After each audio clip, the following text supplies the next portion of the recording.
নমস্কার, কৃষ্টি কালচারাল হাউসের পক্ষ থেকে আমি শাইনী বন্দ্যোপাধ্যায় আরও একবার আপনাদের সামনে।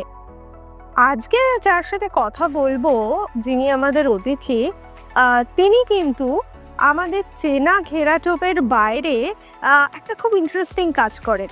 তিনি কিন্তু পেইন্টার, কিন্তু পেন্টিং বা পেইন্টার এর কাজ বলতে যে ধরনের আমরা ভিজুয়ালাইজ করি, যে ধরনের কাজ, ওনার কাজ কিন্তু সেই সব ঘরানার থেকে একদম আলাদা।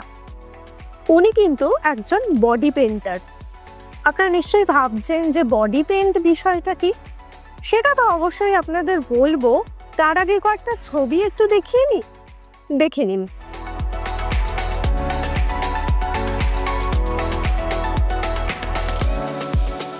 আজকে যার কথা আপনাদের বলছিলাম এতক্ষণ, তার সাথে অবশেষে পরিচয় করানোর পর্ব তো এসেই গেল।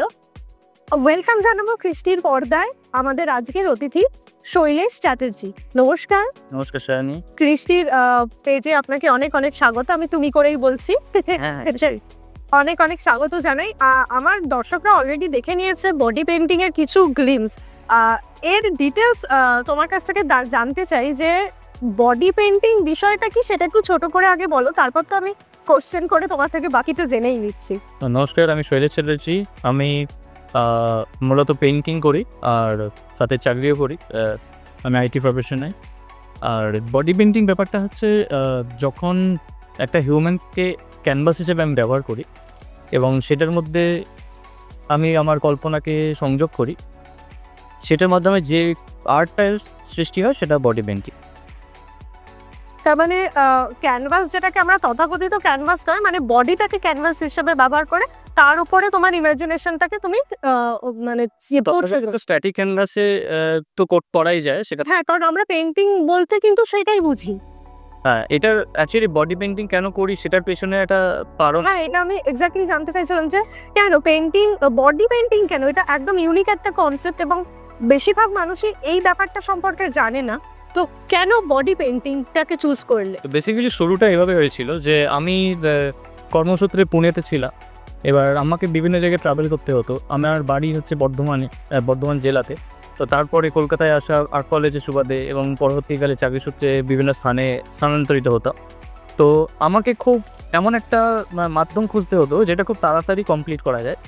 এবং প্রথম দিকে আমি জল রঙে ট্রাই করছিলাম, যেটা ছোটো ছোটো কাগজে, যাতে ট্রাভেল করতে সুবিধা হয়, ক্যারি করতে সুবিধা হয়। আচ্ছা।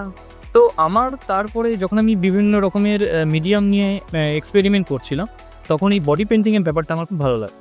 কারণ ভারতবর্ষে তখন অলরেডি সনাতন দিনদা এই ব্যাপারটা নিয়ে কাজ শুরু করে দেয় এবং পরবর্তীকালে আমিও ব্যাপারটা নিয়ে খুব ইন্টারেস্ট পাই।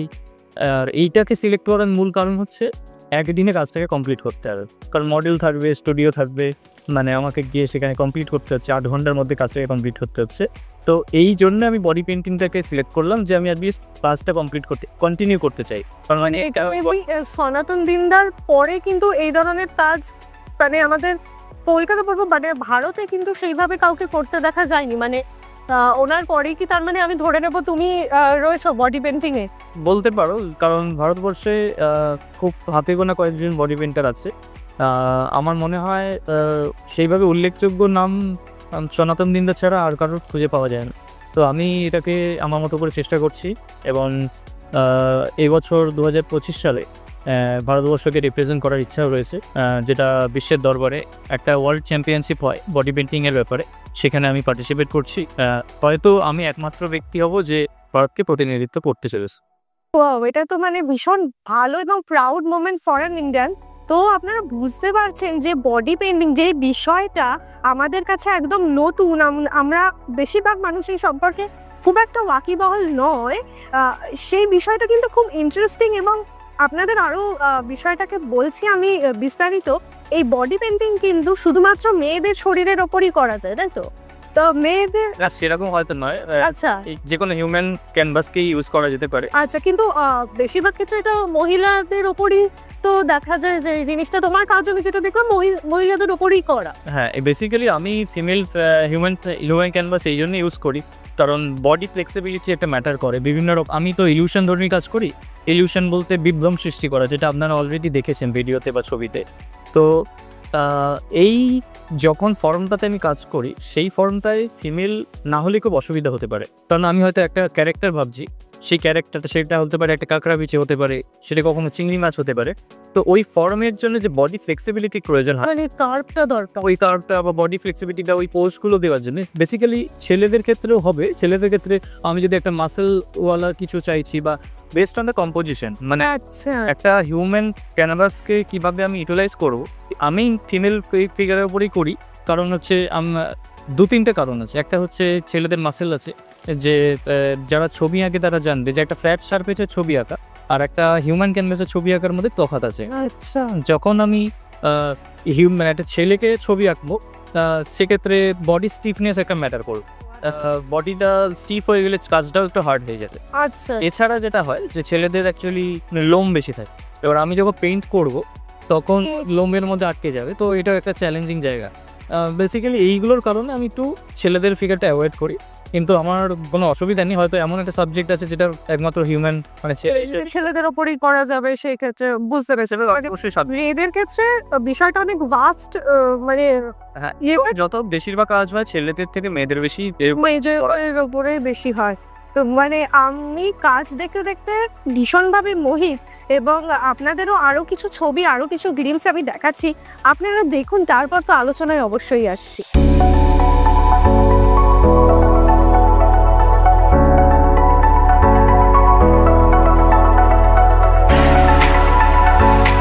বডি পেইন্টে ইলিউশনের কাজ কিন্তু আগে আমাদের এই বলছো এই দেশে এখনো পর্যন্ত কেউ করেনি। শুধুমাত্র হয়তো ভারতবর্ষ নয়, এই উপমহাদেশে আমি খুব একটা দেখিনি।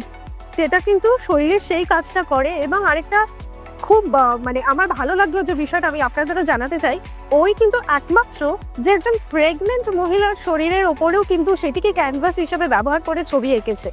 তো এইটা বুঝতে পারছেন, একটা মানে আমার তো শুনেই ভালো লাগছে, এবং ছবিটা আপনাদের অবশ্যই দেখাবো। তার আগে তোমার কাছে আসবো যে এইটা কেন ভাবলে যে মেয়েদের শরীরের উপর করছো, ঠিক আছে, প্রেগনেন্ট মহিলাকে চুজ করলে কেন? দেখো, কিছু সাবজেক্ট থাকে যেটা ওই ফর্মটাই প্রয়োজন হয়। যেটা আমি এঁকেছি সেটা হচ্ছে একটা শামুক এঁকেছি, তো এটা এই পেন্টিংটা করতে আমার একটা নতুন দেবো। আমি সবসময় একটা নতুন কিছু এক্সপেরিমেন্টের মধ্যে কাজ করতে ভালোবাসি, তাতে একঘেয়েমিটা কেটে যায়। এবার প্রেগনেন্ট লেডিটাকে সিলেক্ট করার উদ্দেশ্য হচ্ছে ওই যে শামুকের ওপরের যে খোলসটা সেইটা যে থাকে, সেই কার্ড মানে আমি ওটা পাবো না এমনি, যেটা ধরো যেটা আমি বা কিছুতে কিন্তু আসবে না, ওই কার্ডটা আনার জন্য আমি প্রেগনেন্ট লেডি মানে একটা মডেল করছিলাম, এবং যে করেছে তাকে অনেক ধন্যবাদ। সে ওই আমাদের মতন দেশে এই সাহসটা, মানে ওই টাইমে যতটা আমাদের মানে সাবধানে থাকবো, বাড়ি থেকে বেরোবো না, এই ধরনের, এখানে নিজের শরীরে পেন্ট করতে আগ্রহী। এবং আমি একটা জিনিস শেয়ার করি, ধরো কি প্রবলেমটা হয়েছিল বলছি।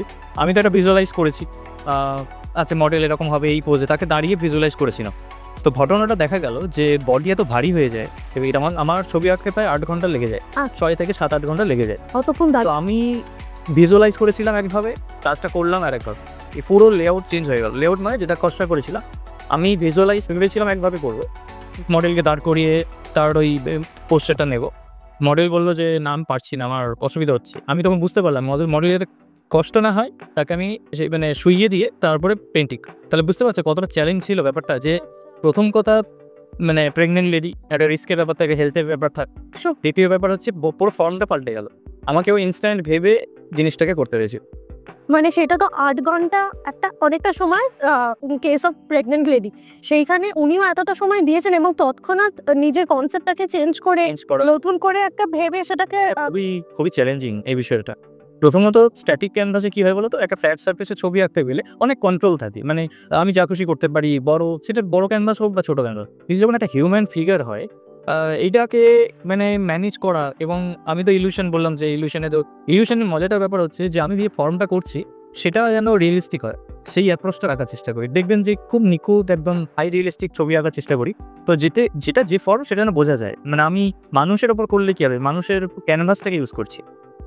আচ্ছা, এই ক্যানভাসের কথা বলে আরেকটা কথা যেটা আমি জানতে চাই, পেন্টিং এক্সিবিশন তো অনেক জায়গাতে হয়, তো এই বডি পেইন্টিং এর যে ফটোগ্রাফির উপরে এক্সিবিশন, এটা মানে আমাদের চান্সেস কতটা বেশি বলে তোমার মনে হয়, নাকি মানুষ ইন্টারেস্ট দেখাবে কিনা, এটা কখনো ভেবেছো করতে?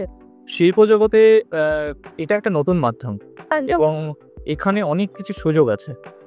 যখন আমি শুরু করেছিলাম আমি কিছু ভেবে শুরু করিনি। প্রথম কথা যে কিছু প্ল্যান আছে, ফিউচার প্ল্যান। আমার মনে হয়েছিল যে একটা বডি পেইন্টিংয়ে অনেক বেশি নিজেকে এক্সপ্লোর করার জায়গা আছে, নিজের কাজের পরিধিটা বাড়াতে পারি। কারণ স্ট্যাটিক ক্যানভাসের যে লিমিটেশন সেটার ঊর্ধ্বে গিয়ে একটা কিছু যে মানুষের দেহের যে সৌন্দর্য এবং আমার কল্পনা এটার কম্বিনেশন করে একটা ইউনিক অ্যাপ্রোচ রেখার চেষ্টা করেছিলাম। এবার তুমি যেটা বললে যে এক্সিবিশন ব্যাপার, দেখো ভারতবর্ষে অডিয়েন্স এখনও প্রস্তুত নয়, অ্যাকসেপ্টেন্সের সমস্যা আছে। কারণ মজার ব্যাপার হচ্ছে আমাদের দেশেই কামাসূত্র লেখা হয়েছে, আমাদের দেশে খাজুরাহ রয়েছে, কিন্তু আজকে যেন নুডিটি আর সেক্সুয়ালিটির মধ্যে যে তফাৎ সেটা আমরা হয়তো করতে ভুলে গেছি। তো আমার অডিয়েন্স যখন তৈরি থাকবে হয়তো এই জন্য এই যে আমার কাজটা করতেও সুবিধা হবে। এখন দেখো ব্যাপারটা কি, লাইভ ক্যানভাস মানে সবসময় পেন্টিং হয় সামনে থেকে, অরিজিনাল পেন্টিং শেখার গুরুত্ব সবসময় বেশি থাকে। তো আমার ভারতবর্ষে এখনও অব্দি ওপেন মানে আউটডোরে যে আমি পেন্টিংটা করবো, ধরো আমার ইচ্ছে হলো একটা কোথাও পাহাড়ে গেলাম, সেখানে গিয়ে একটা মডেলকে পাহাড়ের সাথে মিশিয়ে দিলাম, এই ধরনের যে অ্যাপ্রোচটা সেটা বিদেশে হচ্ছে, প্রচুর কাজ হচ্ছে, কিন্তু ভারতবর্ষে আমি এতটা ওপেন করার সুযোগ পাইনি এবং সাহসও পাইনি, সত্যি কথা বলতে কি। কারণ অ্যাকসেপ্টেন্সের ব্যাপার আছে। তার জন্যে এখন উপায় একটাই, ইনডোরে কাজ করা। ইনডোরে কাজ করি এবং সেখানে সবাইকে অ্যালাউ করতে পারি না, কারণ মডেল থাকে।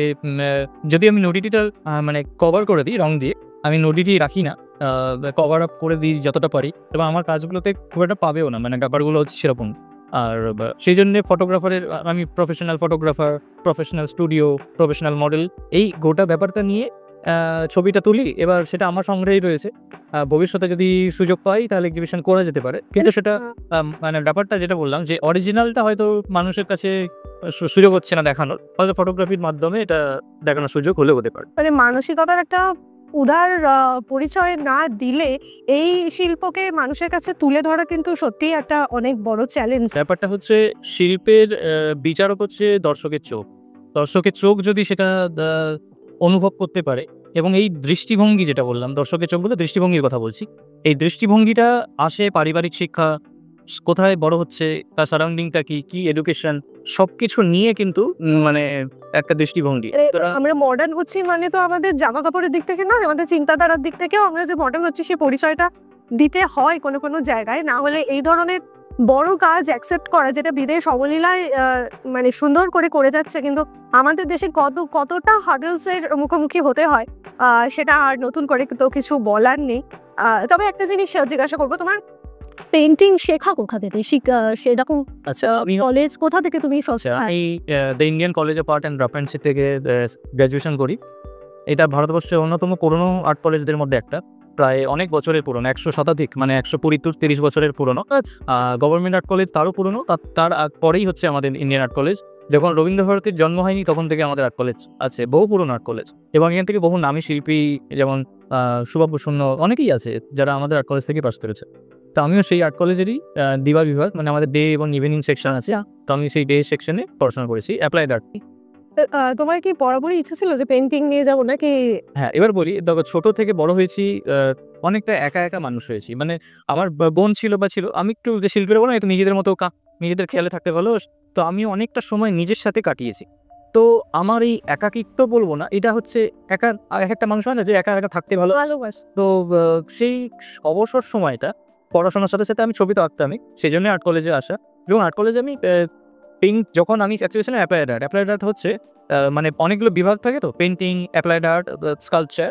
অ্যাপ্লাইড আর্ট মূলত একটু কমার্শিয়াল ভাষা, পেন্টিংগুলোতে বলা হয়ে থাকে কমার্শিয়াল ডিপার্টমেন্টটাকে বলা হয়, যেখানে হায়ার এজেন্সিতে কাজ করা যায় পরবর্তীকালে, বা কমার্শিয়াল অ্যাপ্রোচ থাকে। তো আমার বরাবরই একটু ছবি আঁকার দিকে মানে মনোযোগটা ওই দিকেই ছিল আর কি। তাই অনেকের দেখা গেল যে আমার সাথে সমসাময়িক যারা আর্ট কলেজে পড়েছে পেন্টিংয়ে, তারা ছবি আঁকা ছেড়ে দিল, হয়তো চাকরি পাওয়ার পরে ছেড়ে দিল, কিন্তু আমি ছাড়তে পারলাম না, আমার এটা সেই হয়েই গেল।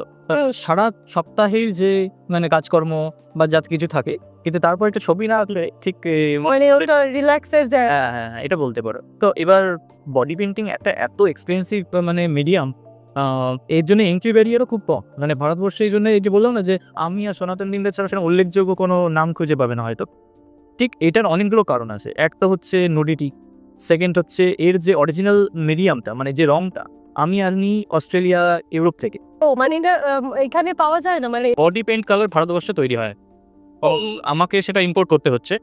এটা কোয়াইট এক্সপেন্সিভ মানে কারণ কি হয় বলতো মানে একটা স্কিনে যখন কোনো পেইন্ট করছি আমাকে খুব সতর্ক থাকতে হয়, কারণ অনেক রকমের রিয়াকশন হতে পারে। হতেই পারে। তো আমি নন টক্সিক কালার ইউজ করি, সো যেটা খুবই এক্সপেন্সিভ। আর এটা একটা বড় বিষয় যে মানে এটা একটা খুব হ্যাঁ এক্সপেন্সিভ বিষয়। এই জন্য আপনার যে রং যেভাবে আমাদের হয়তো মানে পাওয়াই যায় সেই রং চিরাচরিত ওই রং। সেটা বেসিক্যালি ক্যানভাসের জন্য সুইটেবল বা মানে পেপারের জন্য সুইটেবল। আচ্ছা, আমিও কাউকে রেকমেন্ড করবো না যারা এখনো অবধি অনেকে ট্রাই করে। আমি অনেক জায়গায় দেখি যে নন টক্সিক কালার ইউজ করছে, ফেব্রিক অ্যাক্রিলিক ইউজ করছে। আমি সকলকে বলতে চাই এটা কিন্তু স্কিন ফ্রেন্ডলি না, প্লিজ তোমরা এগুলো ইউজ করো না, এটার জন্য কিন্তু কেমিক্যাল রিয়াকশন হতে পারে। সো এটা আমাদের সতর্ক থাকতে হবে। সেটা তুমি বিদেশ থেকে আনো? হ্যাঁ, অস্ট্রেলিয়ার ইংল্যান্ড থেকে আনতে হয়, ইম্পোর্ট করতে হয়। আচ্ছা, তো এটাও আমার কাছে একটা চ্যালেঞ্জিং যে ধরো প্রথম দিকে যখন শুরু করছিলাম মিডিয়ামটা একটা বড় চ্যালেঞ্জ যে কোন রঙে করতে হয়। কারণ আমি তো গাইডে এই মিডিয়ামে তো কেউ পড়ে না। এবার তখন সনাতন দিনদাকে রিচ করাটা আমার পক্ষে সম্ভব হয়ে ওঠেনি সেই মুহূর্তে, বা আমি সেরকমভাবে গাইডেন্স পাইনি। পরবর্তীকালে আস্তে আস্তে নিজেই it is my ongoing exploration, আমি অনেক কিছু শিখছি। করে বোঝা। হ্যাঁ, সেলফ টট বলতে পারো ব্রো, এই মিডিয়ামের জন্য সেলফ টট। ওকে, তো মানে আমি সত্যি শুনতে এত ভালো লাগছে। যে প্রশ্নটা পরে আসছি, এই তো তুমি বলে চাকরির পাশাপাশি সারা সপ্তাহের কাজের পর এটা তোমার স্ট্রেস বাস্টারের কাজ করে আঁকাটা। এখন কি সবসময় মানে ফুল টাইম পেইন্টার নাকি এর পাশে তোমার কর্পোরেট জব রয়েছে? হ্যাঁ, আমি একটা আইটি প্রফেশনাল, আমি ইউজার এক্সপিরিয়েন্স ডিজাইনার। আমাকে তো এই যে এত এক্সপেন্সিভ একটা কাজ শেয়ার দিয়ে চালানোর জন্য তো একটা ভালো চাকরি না হলে অসুবিধা। তো ঈশ্বরের কৃপায় এখন সেটা এখন অব্দি অসুবিধা হচ্ছে না, তো আমি সেই জন্য কাজটা কন্টিনিউ করতে পারছি বলতে। এটা কি সপ্তাহের মাঝখানে মানে কিভাবে সময় বের করো? কারণ আইটিতে কারণ কাজের তো ভালোই প্রেশার। আমি সোম থেকে শুক্র ইউএক্স ডিজাইনার, শনি আর রবিবার শিল্পী। উইকেন্ডে শিল্পী। যে প্রশ্নটা করবো সেটা হচ্ছে এই ক্ষেত্রে মডেলটা কিভাবে চুজ করো? মানে সেখানে কিছু মানে ক্রাইটেরিয়া আছে, খুব ভালো ফিগার হতে হবে বা কি না? কারণ যেহেতু পেন্টিং আমি যেটা দেখলাম, আমি যেটা আপনারাও দেখলেন, কারণ মডেলকে তো দেখা যায় না, যেহেতু তুমি ইলিউশন নিয়ে কাজ করছো বলছো পিকচারটা দেখা যাচ্ছে, সেক্ষেত্রে মডেল ক্রাইটেরিয়াটা কি রয়েছে? দেখো, এখন আমার কাছে সত্যি বলতে কি এখন খুব একটা মডেল সিলেকশনের ক্ষেত্রে প্রবলেম হয় না। আমি যখন শুরু করি তখন কাউকে অ্যাপ্রোচ করতেও এটা ভাবতাম কি ভাববে, বা আমি এই জন্য প্রফেশনাল মডেলদের প্রথমে শুরুর দিকে অ্যাপ্রোচ করার চেষ্টা করতাম।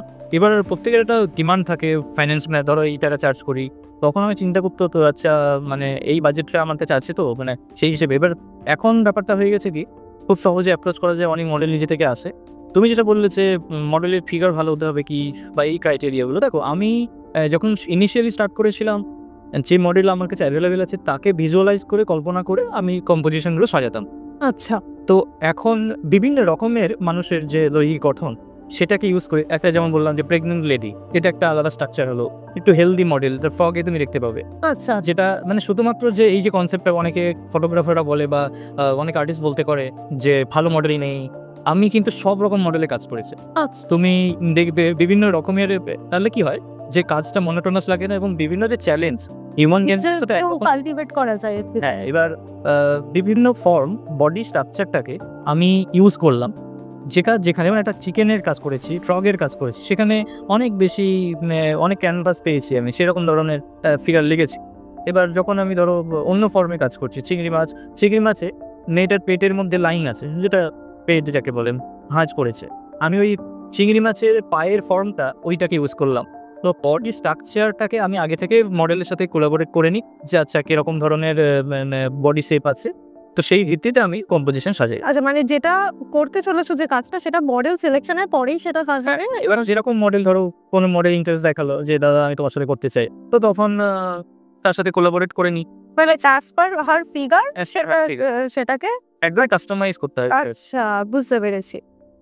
আরেকটা জিনিস যেটা তুমি বললে যে তুমি ইলিউশন নিয়ে কাজ করো, কেন ইলিউশন, এইটাকে কেন চুজ করলো? এটার সম্পর্কে বলতে গেলে আমাকে একটু আমার সেই ছোটবেলায় বা আমার কলেজ লাইফের আগের জায়গায় ফিরে যেতে হবে।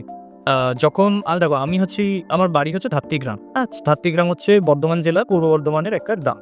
এবার আমার মানে চাকরি সুবাদে বা তার আগে থেকেও আমার একটু রাত্রির বেলা ইভিনিং ওয়াকে যেতে আমার খুব ভালো লাগছে।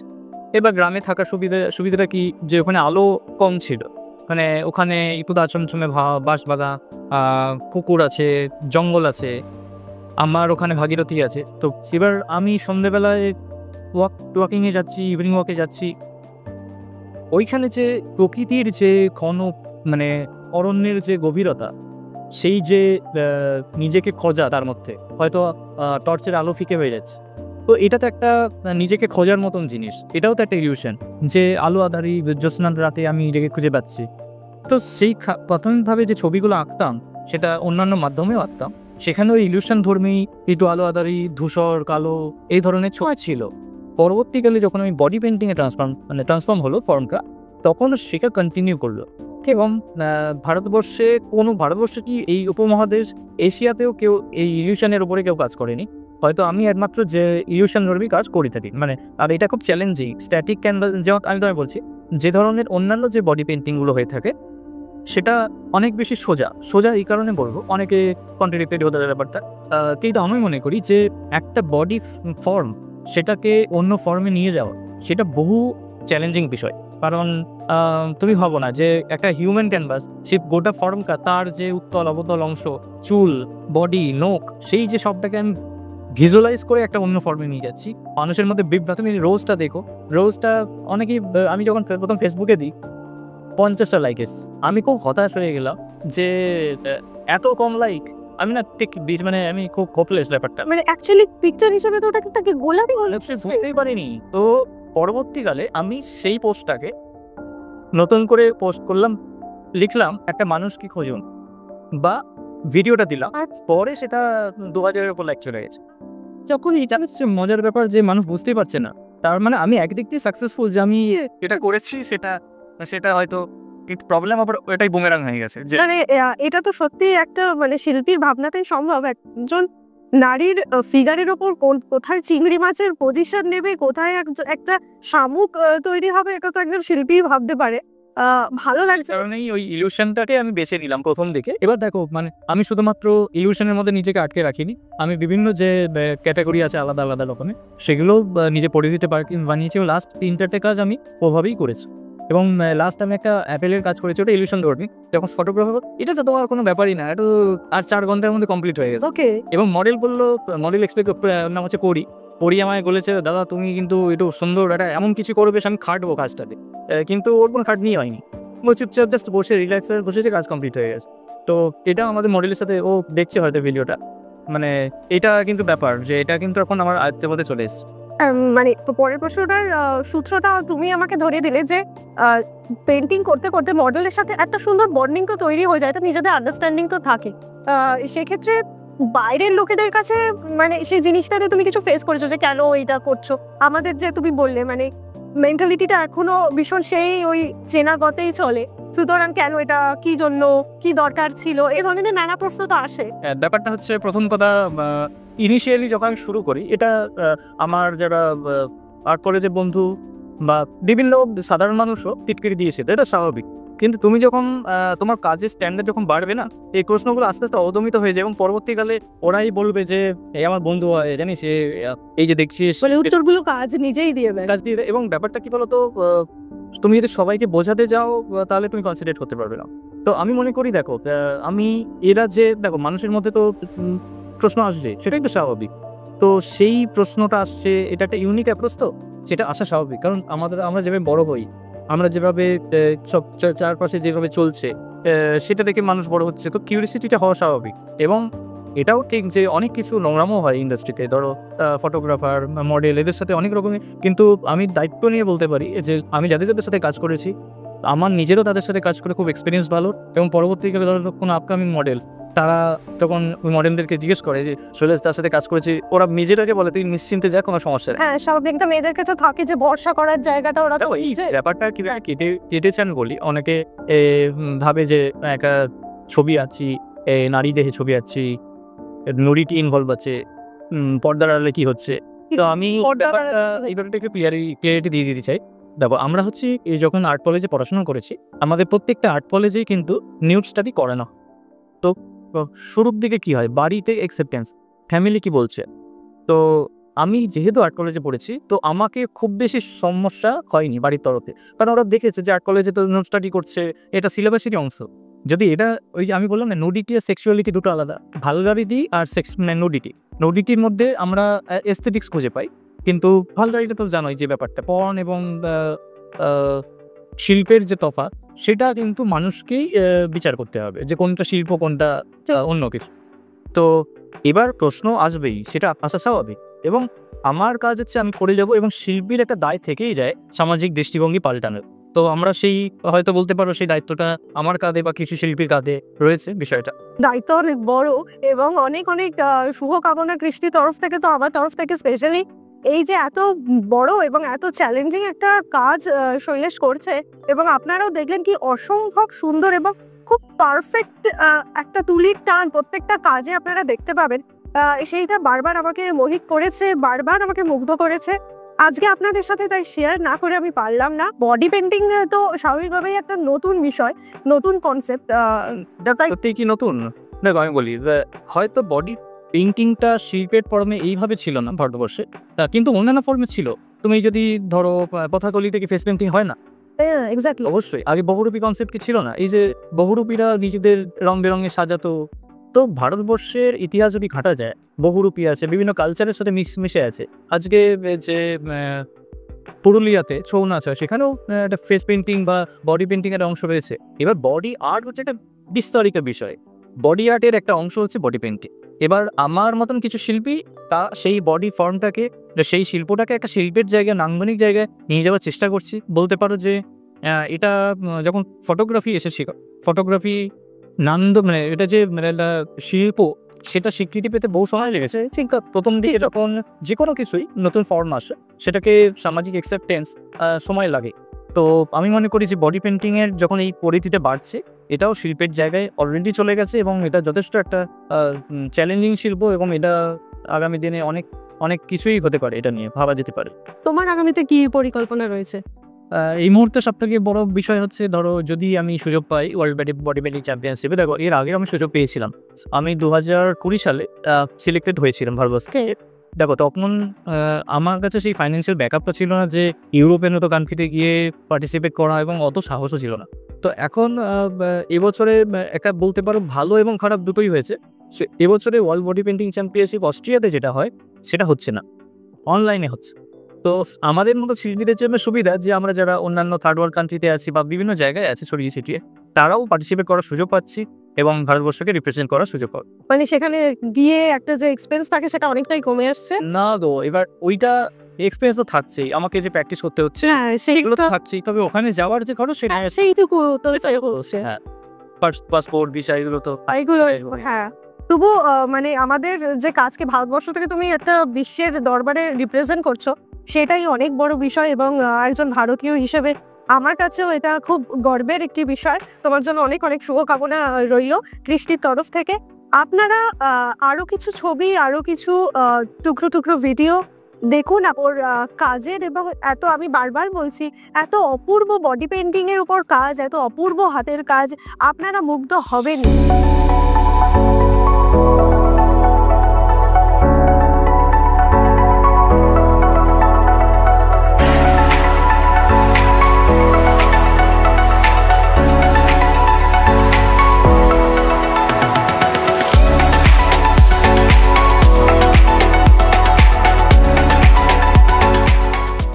অনেক অনেক ধন্যবাদ জানাই শৈলেশ আজকে আমাদেরকে তোমার মূল্যবান সময় দেওয়ার জন্য। কৃষ্টি চেষ্টা করে এই ধরনের ছোট ছোট আলাপচারিতার মাধ্যমে মানুষের কাছে তাদের গল্প, তাদের কথা পৌঁছে দিতে। আজকে যেরকম একটা একদম নতুন আঙ্গিকের একটি নতুন পরিসরের একটা কাজ আপনাদের সামনে নিয়ে এলাম, আগামী দিনে এরকম আরও অনেক কাজ, অনেক কিছু নিয়ে, নতুন নতুন ভান্ডার নিয়ে আপনাদের সামনে অবশ্যই তো আসবোই। তার আগে শৈলেশ তোমাকে বলবো আমার কৃষ্টি পরিবারের জন্য কিছু একটু বলো। আমি মনে করি কৃষ্টি যে কাজটা করছে সেটা অনেকটা ইউনিক, অনেক শিল্পীকে প্ল্যাটফর্ম দিচ্ছে, যেটা খুবই ভালো ব্যাপার। কারণ সত্যি কথা বলতে কি, এই ছড়িয়ে ছিটিয়ে থাকে যে রত্নগুলো, তাদেরকে খুঁজে বের করে আনা এবং তাদেরকে একটা অনেক বড় মানে পরিবারের সদস্য বানানো। তো আমার মন্তব্য থেকে কৃষ্টিকে জানাই যে আগামী দিনের পথ আরও সুগম হোক, অনেক এগিয়ে যায় কৃষ্টি, আমিও সাথে আছি। থ্যাংক ইউ সো মাচ, এটা আমাদের কাছে অনেক বড় প্রাপ্তি। এরকম একজন গুণী মানুষ কৃষ্টির সাথে থাকলে, কৃষ্টির হাত ধরে থাকলে এই জার্নি তো অনেক দূরই হবে। আপনারাও সাথে থাকুন আমাদের, আর অপেক্ষায় তো আমিও থাকবো আপনাদের কাছে। খুব তাড়াতাড়ি আসছি পরবর্তী অতিথিকে নিয়ে। ভালো থাকবেন, নমস্কার।